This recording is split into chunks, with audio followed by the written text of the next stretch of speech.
What's up, everybody? We had a rainy day down here in southwest Louisiana. It was kind of a crazy one. We had a little storm come through, got everything wet. Yeah, we've been in kind of a drought, so we needed the rain, although it's going to make the grass grow, and I really don't like cutting grass all that much, but, you know, living down here, you got to cut it every few days, man. It just grows and grows and grows.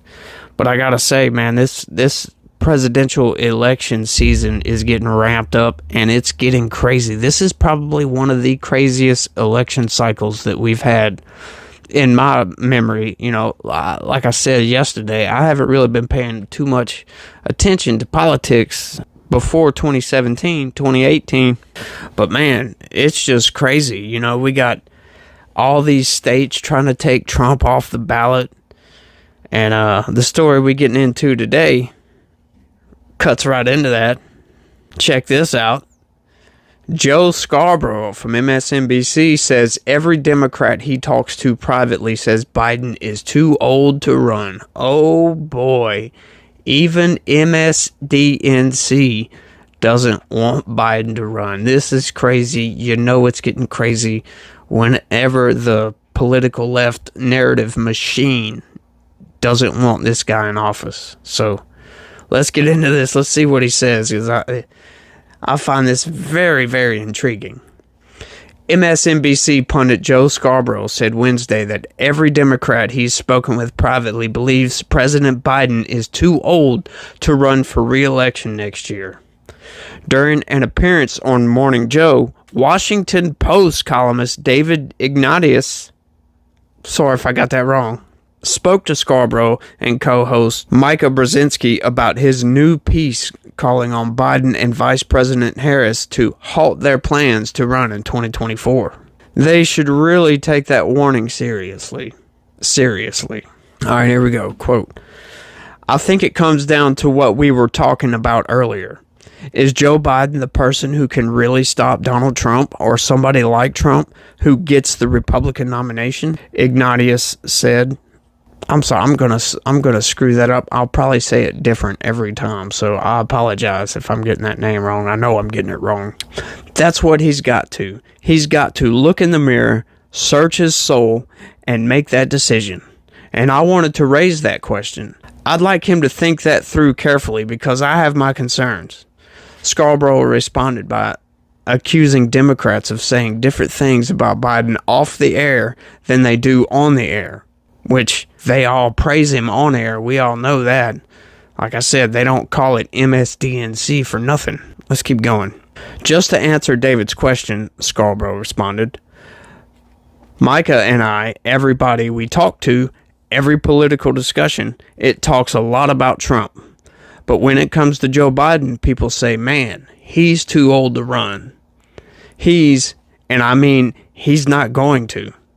He's not really going to run.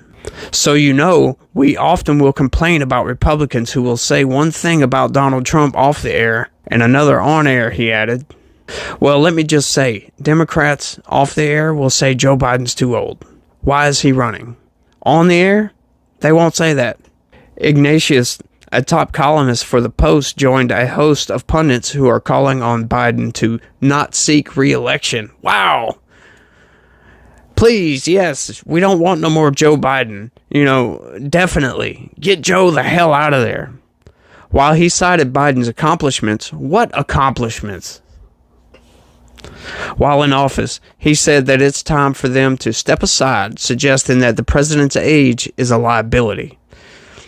In sum, he has been a successful and effective president, Ignatius wrote in his opinion piece.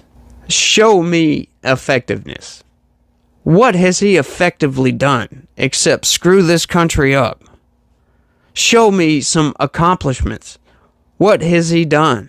We've got inflation through the roof. We've got a border crisis, which has turned into an illegal immigration crisis all across the country. We've got the mayor of New York City saying all kinds of crap about these illegal immigrants. That's another crazy story. We've got all the scandals that's coming out about Ukraine and all this. We're funding a damn war that nobody wants. What accomplishments? You mean failures. That's what Biden has brought us. Failures. Let's keep going. But I don't think Biden and Vice President Harris should run for re-election. It's painful to say that, given my admiration for much of what they have accomplished, Ignatius said. But if he and Harris campaign together in 2024, I think Biden risks undoing his greatest achievements, which was stopping Trump. He didn't stop Trump. How did they put it? Joe, just give us your corporeal form. That's all they needed. I forget where I read that at. It was like New York Times or something. Yeah, it could have been anybody. You could have put a fucking ham sandwich as the Democratic nominee. People just were so fed up with Trump because of the freaking leftist narrative machine that they voted against Trump. They didn't vote for Joe Biden. And look what that mistake got us. Got us in a whole bunch of crap. Yeah, that's all of that story. But I knew that was coming. Joe Biden is an ultimate failure. If I say that Donald Trump was probably the best president of my lifetime, then I must say Joe Biden is the worst president of my lifetime. He has had no accomplishments in my eyes and nothing but failures. Afghanistan alone is a pretty good sign of a poor president. I mean, weak, ineffective. I mean, I could keep going, but I just find it silly. And that's all I got for this one, y'all. Thanks for watching, and be positive. Peace.